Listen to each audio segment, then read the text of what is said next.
kesamaan kedua teks cerpen tersebut yaitu unsur intrinsik yang berhubungan dengan unsur intrinsik. Kalau diibaratkan sebuah bangunan, unsur intrinsik ini adalah unsur pembangun.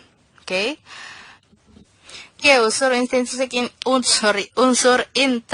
ini adalah unsur pembangun. Jadi tadi seperti gue bilang, kalau diibaratkan bangunan nih, unsur intrinsik ini biasanya kayak batu bata, terus tiang-tiangnya gitu. Jadi yang menjadikan sebuah bangunan itu kokoh. Jadi kalau unsur intrinsik dalam cerpen itu adalah unsur-unsur pembangun atau unsur-unsur penting, sifatnya penting ya. Penting yang menjadikan si teks ini tuh ada gitu. Nah sebelum kita tentuin unsur intrinsiknya, gue ingetin lagi bahwa di sini yang dicari adalah kesamaan. Nah sebelum kita cari kesamaan unsur intrinsiknya, kita baca dulu teks yang ada di sini. Teks cerpen 1. Teman-temannya senang mengolok-olok Joko, mentang-mentang dia cuma anak pesuruh sekolah yang rumahnya di gang sempit. Sudah 10 tahun ibunya bekerja sebagai pembantu di sekolah ini. Untuk membantu ibunya, Joko harus membersihkan kelas setiap pagi 1 jam sebelum pintu-pintu gerbang sekolah dibuka. Teks cerpen 2. Kalau beberapa tahun yang lalu Tuan datang ke kota kelahiranku dengan menumpang bis, Tuan akan berhenti di dekat pasar. Melangkahlah menyusuri jalan raya arah ke barat, maka kira-kira 1 kilometer dari pasar akan sampailah Tuan di jalan kampungku. Pada simpang kecil ke kanan, beloklah ke jalan sempit itu. Dan di ujung jalan itu nanti Tuan temukan sebuah surau tua. Di depannya ada kolam ikan yang airnya mengalir melalui 4 buah pancuran mandi. Tadi lo udah baca, kita udah baca teks cerpen 1 dan teks cerpen 2, sekarang kita cari unsur intrinsiknya. Nah, lebih baik kita lihat dulu aja si pilihan gandanya. Pilihan ganda A, latar. Cerpen 1, latarnya kira-kira di mana? Latar di cerpen 1 itu ada di sekolah. Sekolah. Dia sedang membicarakan tentang Joko yang mentang-mentang dia cuma anak pesuruh sekolah yang rumahnya di gang sempit. Unsur intrinsiknya juga bisa dibilang gang sempit. Rumahnya tuh di gang sempit. Jadi dia sedang membicarakan tentang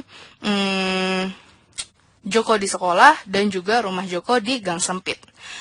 Teks cerpen 2 di sini latarnya adalah pasar. Di sini ada pasar, ada jalan kampungku latarnya. Berarti dari latar dia juga dia udah beda ya dari teks cerpen 1 dan teks cerpen 2. Kita cek pilihan ganda B, alur. Kalau kita cek di teks cerpen 1 nih, alurnya adalah alur maju.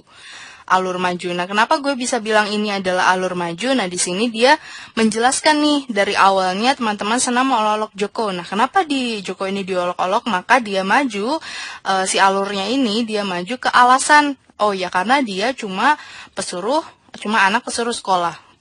Sementara teks cerpen 2 ini alurnya adalah alur mundur. Kenapa? Karena di sini dia menjelaskan bahwa nih, di kalimat pertama dia udah bilang kalau beberapa tahun yang lalu. Nah, di sini ada kata yang lalu, berarti dia memutar kembali waktu ke zaman dulu, maksudnya zaman beberapa tahun yang lalu itu. Alurnya beda. Penokohan.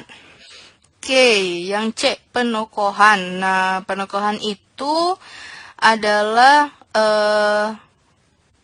bisa dibilang penokohan itu adalah sebuah watak ya.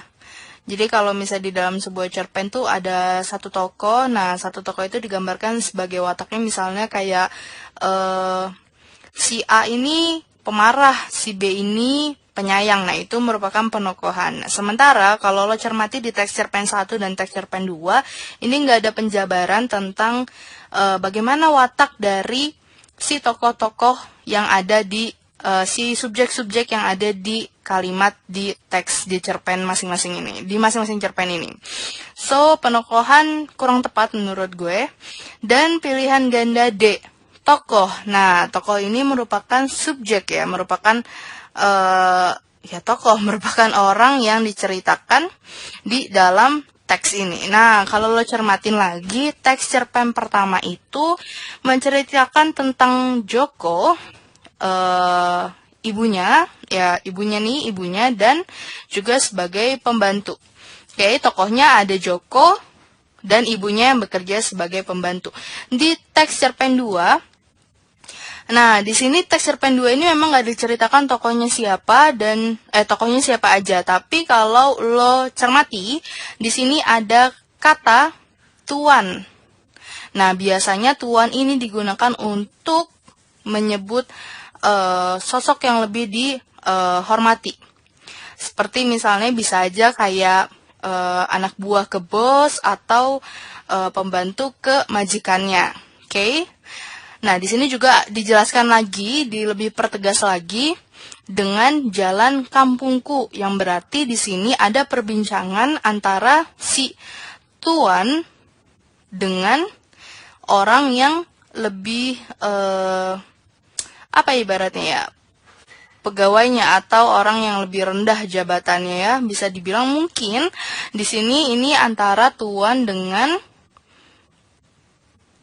pembantu, majikan dengan pembantunya. Oke, nah di sini yang sama itu adalah tokohnya, karena teks cerpen 1 tadi disebutkan ada ibunya sebagai pembantu, dan di sini juga teks cerpen 2 disebutkan bahwa tokoh yang berbicara menyebut seseorang ini sebagai tuan itu adalah pembantu. Oke, kita bisa simpan yang D, kita cek yang E, amanat. Nah, di teks cerpen 1 dan teks cerpen 2 ini tidak tersimpan amanat atau nggak ada tujuannya ini mau ngomongin apa sih gitu. Jadi, kurang tepat. Kita udah dapat jawabannya, kesamaan unsur intrinsiknya ada di tokoh